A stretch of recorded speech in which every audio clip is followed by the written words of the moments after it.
Nadan xos sovg'a olding, to'g'rimi? Sen ham senga ko'chaga chiqarishga ruxsat bergan emas. Bu bilgan ishingni qilasan degani emas. Bilasanmi, bu hayotda erkakning boshini egadigan faqatgina birgina narsa bor. U ham bo'lsa ayol. Ayol ko'chaga chiqib ketar ekan, erini, akasini, ukasini nomusini olib chiqib ketadi. Nomusini yo'qotgan erkak u erkak hisoblanmaydi. To'g'ri, ko'pchilik uchun begona erkak bilan qo'l berishish oddiy holatdir. Lekin men uchun emas. Meni tushundingmi? Aka, meni kechiring. Bosh qaytarilmaydi. Bu narsani senga chiroyli muomala qilib ham tushuntirishim mumkin edi. Lekin bu chiroyli tushuntiradigan narsa emas. Qaytib ko'rmay bunaqa holatda.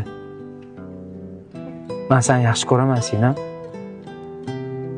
Senga nimadir bo'lsa, men u narsani ko'tara olmayman. Har qanday sinisi, opasi bor, erkak kishi bu holatni tushunadi.